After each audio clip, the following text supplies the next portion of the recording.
President Trump reportedly met with Judge Amy Coney Barrett at the White House. Let's welcome back to the show House Judiciary Ranking Republican Jim Jordan is with us. Your thoughts on all of this, Congressman? Good to see you. Well, it's great. It's good to see you too, Liz. It's great to know that we got the votes in the Senate. I think Amy Coney Barrett would be a tremendous selection and a tremendous asset to the Supreme Court. One who's going to follow the Constitution, one who's going to respect the First Amendment, the Second Amendment, the Bill of Rights, do what conservative judges are supposed to do. So I think she would be great, and it looks like we're moving in the right direction. But the Democrats and them, and they're threatening the American people and looking to do all the things you said in your opening statement. They want to change the rules. They want to do all kinds of crazy things because, as you said, they're not winning elections. And I don't think they're going to win on November 3rd either. So what are you guys planning? Because they're talking about things like getting rid of the Electoral College, packing the court. They're talking about a constitutional crisis, but they're taking action to undercut American institutions. Is there something afoot here? What do you think is going to happen? No. Just a few minutes ago, Liz, we introduced a resolution filed a resolution in the House. Every single Republican was on the House Judiciary Committee was on the resolution condemning the Democrats' plan to pack the court. So the Democrats can't win elections. The Republicans control the Senate. We control the White House. The president's following the law, submitting a nominee to the Senate. The Senate's going to move forward with that nomination, just like the Constitution says. So the Democrat says, if you do that and we win back power, we're going to change the rules. We're going to add 6 new people to the court. The court has been at 9 for 151 years. So this is ridiculous. I think the American people understand that. So we got a resolution that we filed, as I said, just a few minutes ago. What teeth does a resolution have?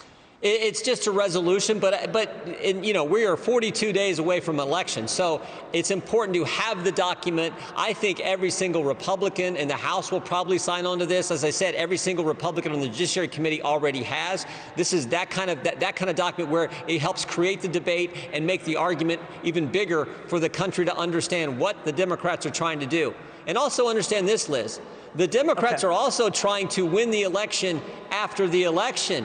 You saw what happened yesterday in Wisconsin. A federal judge said you can count ballots 6 days after the election. In Michigan, they said you can count ballots 14 days after the election. And in Pennsylvania, you can count ballots 3 days after the election, even if you can't distinguish the postmark on the envelope. So the postmark date. So they're trying to win the election after the election. They're trying to change the rules on the court and a whole bunch of other things, as I said, I hear you. And you mentioned earlier.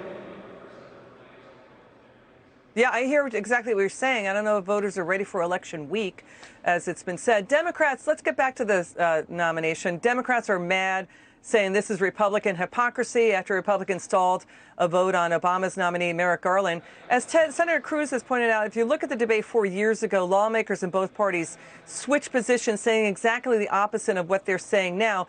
This fight is coming up. Chuck Schumer said the GOP has, quote, no right to fill the vacancy. 4 years ago, Chuck Schumer, Barack Obama, Biden, even Ruth Bader Ginsburg all said proceed with the SCOTUS vote in the 2016 election year, even though Ruth Bader Ginsburg said it's her fervent wish that a new president would do it.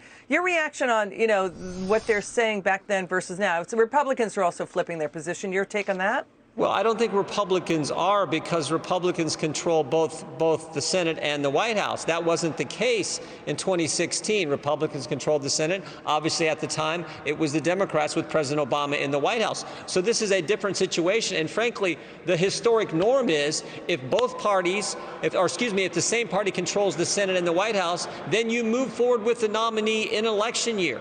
You do that. That's been the norm. When it's split, when you got one party in the White House, another one in the Senate, then it typically doesn't get through. So this is a big difference when you control. The American people elected President Trump to put conservatives on the court, and they elected a Senate to make sure we got conservatives on the court. That's exactly what's happening.